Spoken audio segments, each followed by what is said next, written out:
Fact check agency ಅನ್ನುವಂಥ ಒಂದು agency ಹೊಸದಾಗಿ ಶುರುವಾಗಿದೆ. ಈ ಫ್ಯಾಕ್ಟ್ ಚೆಕ್ ಏಜೆನ್ಸಿ ಇದನ್ನು 2023ರಲ್ಲಿ ರಜನೀಶ್ ಗೋಯಲ್ ಅವರ ನೇತೃತ್ವದಲ್ಲಿ ಇದರ ಸಭೆಯನ್ನು ಮಾಡಲಾಯಿತು. ಫ್ಯಾಕ್ಟ್ ಚೆಕ್ ಏಜೆನ್ಸಿದು ಫ್ಯಾಕ್ಟ್ ಚೆಕ್ ಏಜೆನ್ಸಿ ಯಾರು? ಇದರಲ್ಲಿರುವಂಥ ಜನ ಖಾಸಗಿ ಜನಗಳು, ಖಾಸಗಿ ಏಜೆನ್ಸಿಯವರು ಮತ್ತು ಕಾಂಗ್ರೆಸ್ಗೆ ಸಹಾಯ ಮಾಡಬಹುದಾದಂಥ ಕೆಲವು ಸಂಸ್ಥೆಗಳು.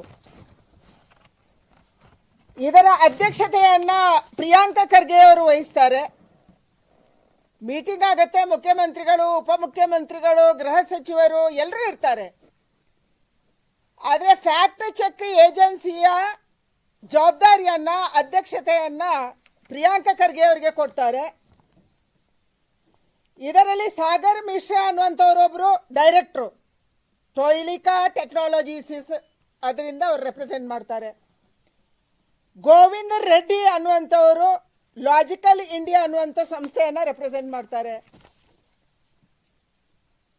ಸೈಕತ್ ರಾಯ್, ಕಿರಣ್ ರಾನ್, ಪುನೀತ್, ಈ ರೀತಿ ಅಕ್ಷರಗಳಲ್ಲಿ ಇದನ್ನು ಟೈಪ್ ಕೂಡ ಮಾಡಲ್ಲ, ಇವರೆಲ್ಲ ಇದರ directors. Guruprasad DN, Gauri media trust,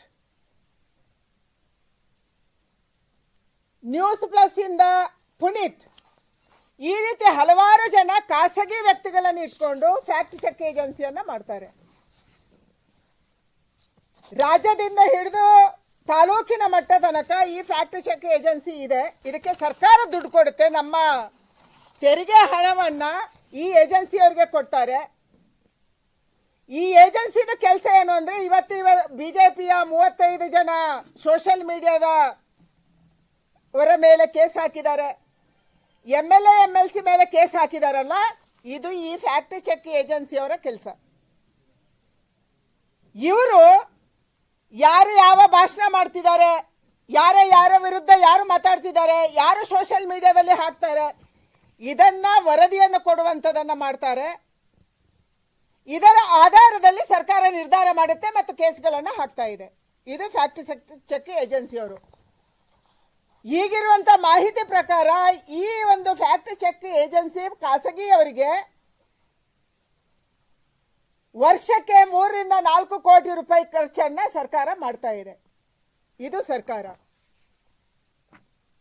ಇವರ ಉದ್ದೇಶ ಒಂದೇ, ಕಾಂಗ್ರೆಸ್ಸಿನ ಚಮಚಗಳನ್ನ, ಕಾಂಗ್ರೆಸ್ಸಿನ ಚೇಳಗಳಿಗೆ ಒಂದು ಜವಾಬ್ದಾರಿ ಕೊಡಬೇಕು. ಅವರು ದಿನನಿತ್ಯ ಮೀಡಿಯಾ ನೋಡಬೇಕು ಮತ್ತು ಸರ್ಕಾರಕ್ಕೆ ರಿಪೋರ್ಟ್ ಮಾಡಬೇಕು, ಸಂಬಂಧಪಟ್ಟಂತೆ SP ಹೇಳಿ ಕೇಸ್ ಮಾಡಿಸಬೇಕು. ಇದು ಫ್ಯಾಕ್ಟ್ ಚೆಕ್ ಏಜೆನ್ಸಿ.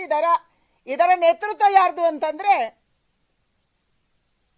ಇಡೀ ರಾಜ್ಯದಲ್ಲಿ ದ್ವೇಷವನ್ನ ಹುಟ್ಟು ಹಾಕ್ತಾ ಇರುವಂತ, ಬಾಯಿಗೆ ಬಂದಾಗೆ ಮಾತಾಡ್ತಾ ಇರುವಂತ ಮಿಸ್ಟರ್ ಪ್ರಿಯಾಂಕಾ ಖರ್ಗೆ ಅವರು. ನಾವು ನಿರೀಕ್ಷೆ ಮಾಡಕ್ಕೆ ಸಾಧ್ಯ ಇಲ್ಲ ಇವರಿಂದ ನ್ಯಾಯ ಸಿಗುತ್ತೆ ಅಂತ ಹೇಳಿ. ಇವತ್ತು ಈ ವಿಧೇಯಕ 2 ಹೌಸ್ಗಳಲ್ಲಿ ಪಾಸ್ ಆಗಿದೆ.